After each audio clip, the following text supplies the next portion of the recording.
Hi, hello, hello. We have another new chapter of One Piece, chapter 1045. A lovely color spread to start us off of the One Piece crew. Not super fan servicey this time, which is a nice change of pace. I like this effect of them looking like they're kind of in the page, and then Luffy is like jumping out of the page to take our hand and bring us aboard this adventure in the Sea of Liberty. I also really like the Jinbei's there. More and more solidification of his role as a Straw Hat going forward. Really excited to see, him take like a leading role right from the start as one of the Straw Hats as they make their next stop, which geez, where the heck are they gonna go out after here? I really have no clue. So much has changed during Wano. It's like the normal voyage is just breaking apart at the seams. And I feel like Jinbei is going to have an even more instrumental role than we think. Now that we've learned this thing about Luffy is the reincarnation of a sun god, kind of, sort of, by eating the mystical fruit, the human fruit zone instead of the Paramythia gum fruit that we assumed he ate. Crazy twist. Anyways, the Sun Pirates, founded and led by Jinbei, or not founded in no Fisher Tiger started the Sun Pirates. Oh my god, fake fan. But led by Jinbei for a long time. I think were created in and around the same sun god, right? I think that's the understanding that they provided us briefly in that one chapter. I don't know, a month or so ago. Anyways, so yeah, I think Jinbei's role will be even more significant as we learn about like the true history of the world and stuff. So very exciting. Okay, let's get to the chapter itself. Still fighting atop Onigashima. Given that you're transferring your rubber power to other things, I suppose this is the awakening of your Paramythia powers.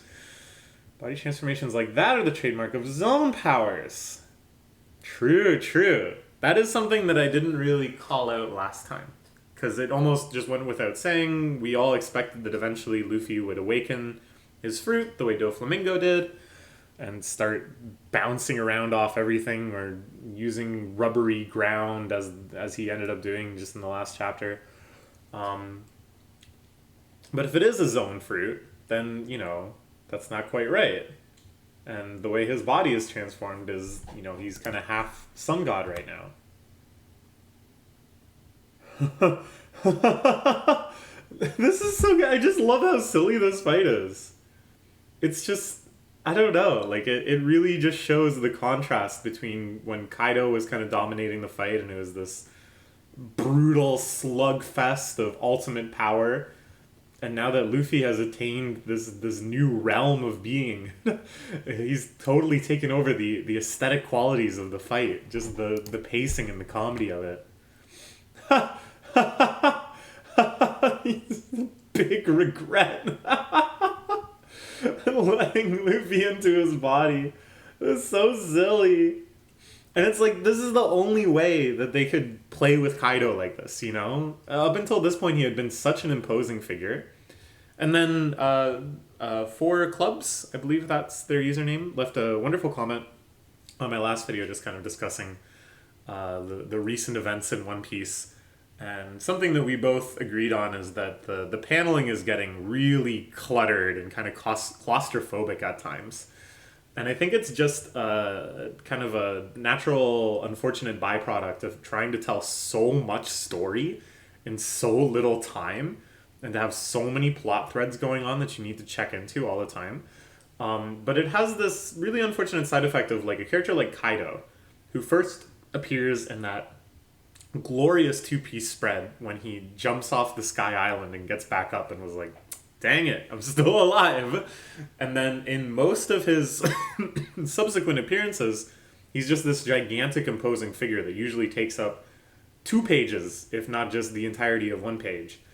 And it was almost disappointing. Well, it was kind of disappointing that as his role in the story expanded and he just kind of had to be like a character in these events and not just like a force of nature, that he would show up small in a panel. He would show up mostly covered by his own dialogue. He would show up in just the tiny little square at the bottom left, delivering some necessary plot progression dialogue or something. It lost sort of the gravity of Kaido, which I think was like very well reestablished during, you know, the first parts of this fight. But like in the end, I think this is the only way to kind of really come full circle on the visual language of Kaido and his depiction. That if we can't have the omnipotent full page dragon every time we see him, then we're going to like, you know, he's that like we have to honor the fact that he's not the strongest anymore, right? Luffy's stronger than him now. Presumably. Okay, let's see how the fight goes. Sorry, that was a long tangent.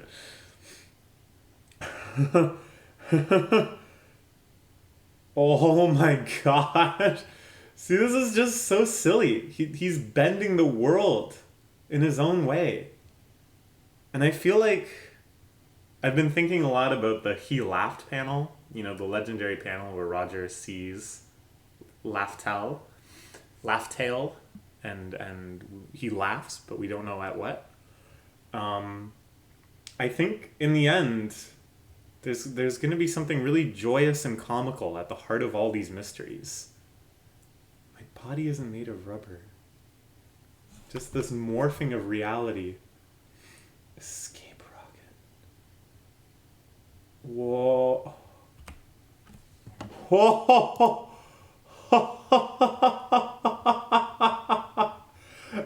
He's just huge. He's just made himself so huge. This is awesome. And this is such a beautiful realization of his dream. Way back with Gear 3, he was like, I wanted to have the fist of a giant.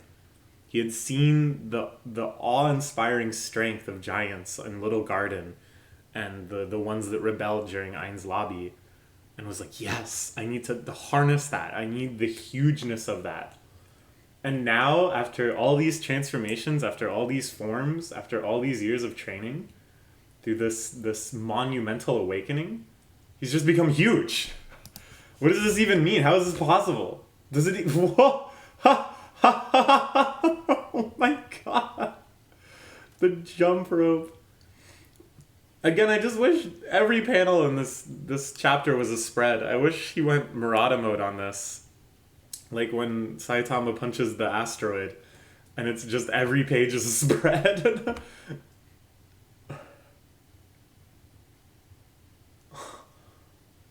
This is amazing. Look at him running in the air with this trail of fire. It's so cool because it is such a rich new visual language, right? Like, we've already seen so many different ways to convey characters running quickly through the air. There's the skywalk, there's the even faster skywalk, there's the sense of escalation and acceleration from one to the other, and then Sanji gets even faster, and, you know, all the other characters that have their own unique movement methods. And this one, like, it doesn't even seem to compete with the speed of the other ones. It's this totally new realm of just comedy. and it's so striking because of that newness, because of that freshness. Again, all I can think about is like Tezuka, that Oda here is reaching back to the true gods of manga and borrowing this entire kind of tone and style of a fight scene.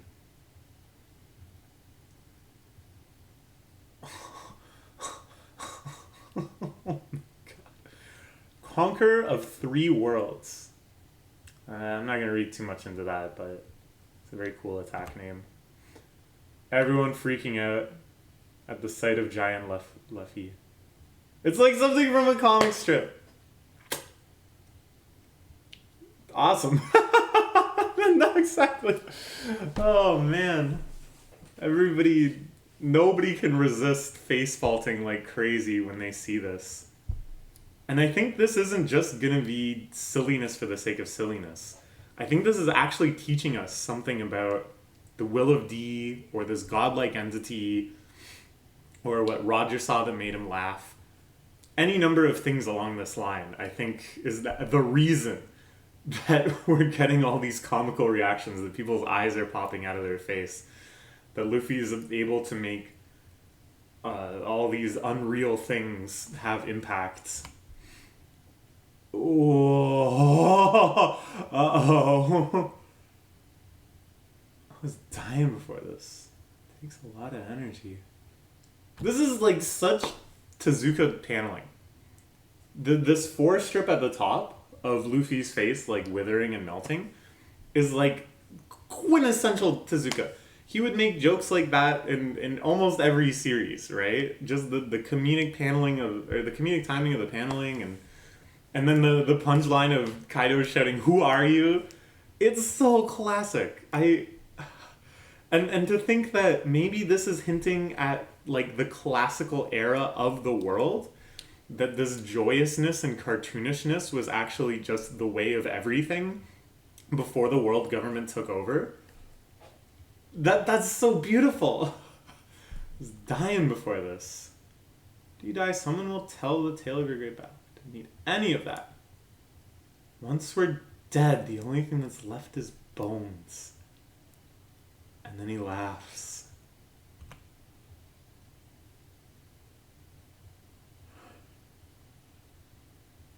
Actually think, afraid of that? So he reinvigorates Gear 5, the sun god form.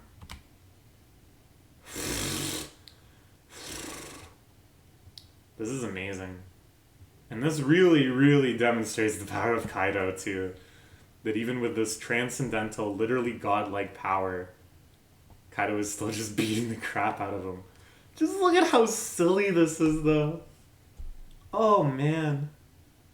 This is really, really amazing. I know this is controversial. I know there were people that were like, oh, this is too silly. And I mean, I guess I can understand it. Like, you can certainly be very invested in the specific aesthetic of the badass elements of One Piece, because the badass elements are really sincerely badass. And usually it goes in the opposite direction. That you have something very silly at first. Oh, dude, this guy has the mochi fruit. Oh, that's not that bad. That's kind of silly. And then, oh, he's eating the big donuts. And then by the end of the fight, you're like, oh my god, I'm so invested in this. And this is almost the opposite direction.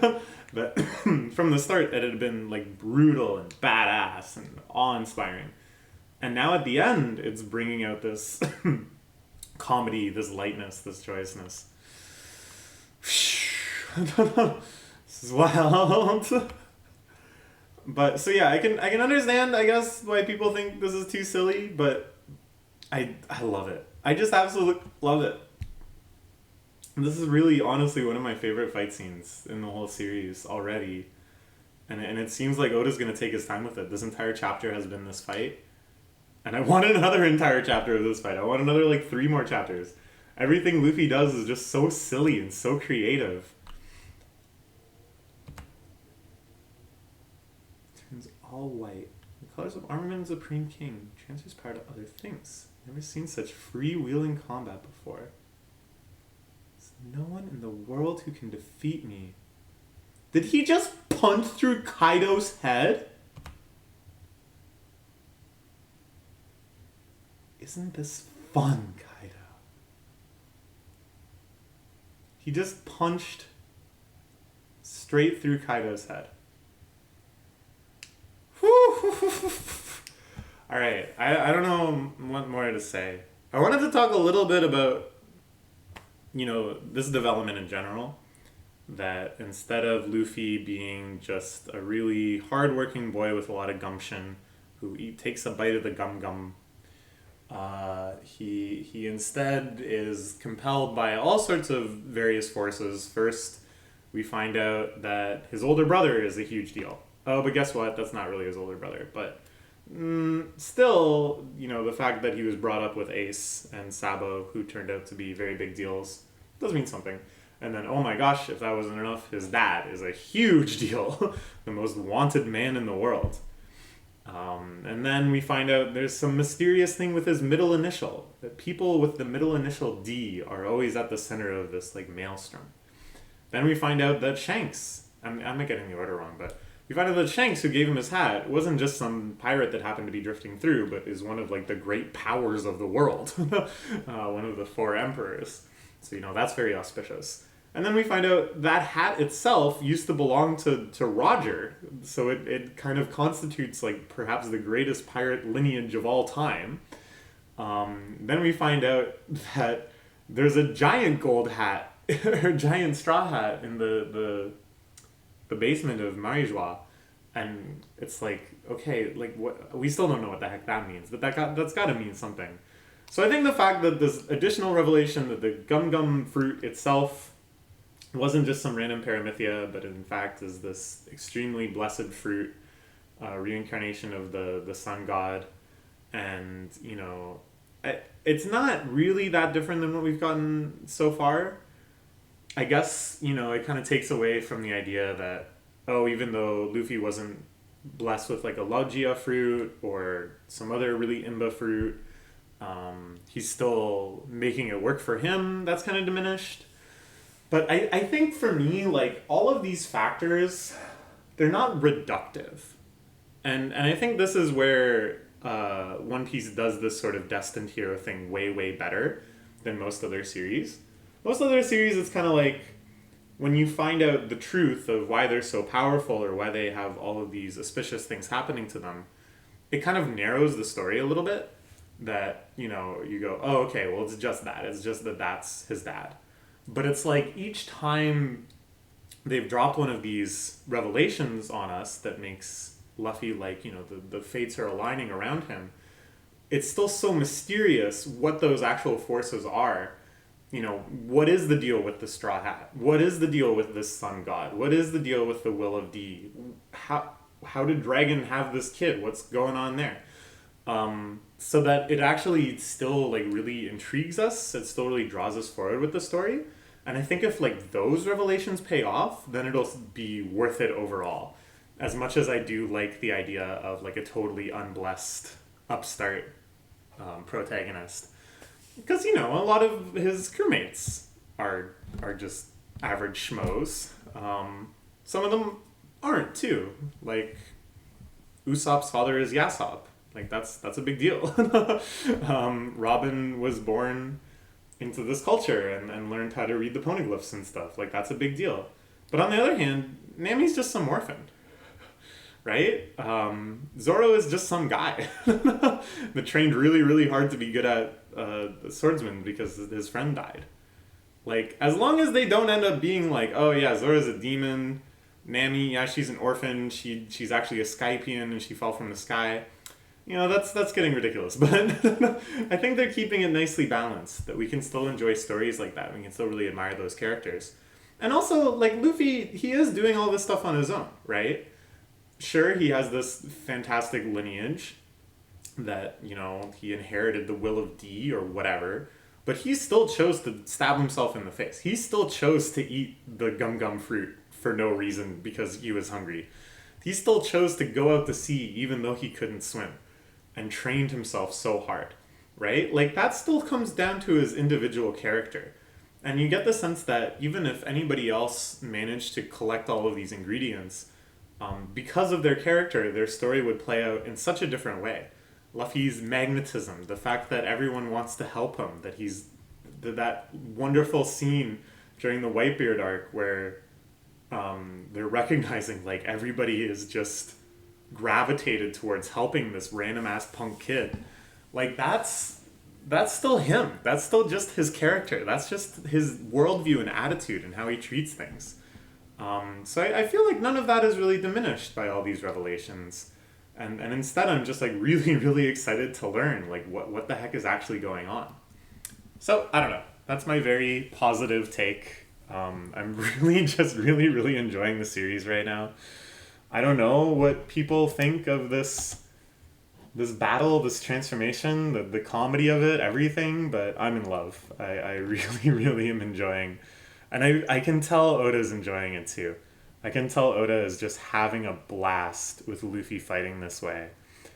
And I can imagine, I have this fantasy of a similar battle playing out between like Luffy and Blackbeard, where Blackbeard as well is revealed to be some sort of ancient god's own fruit, the Cerebus, multiple fruit power ability, whatever, something equivalent to Luffy in power level, and that he also transcends into this weird comedy world state.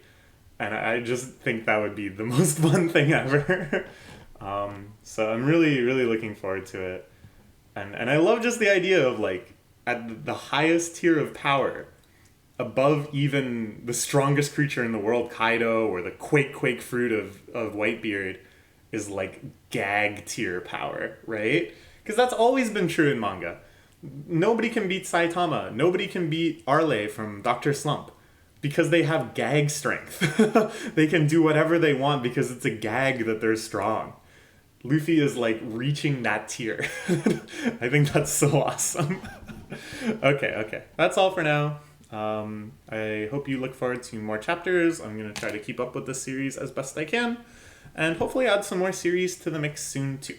Okay, bye-bye.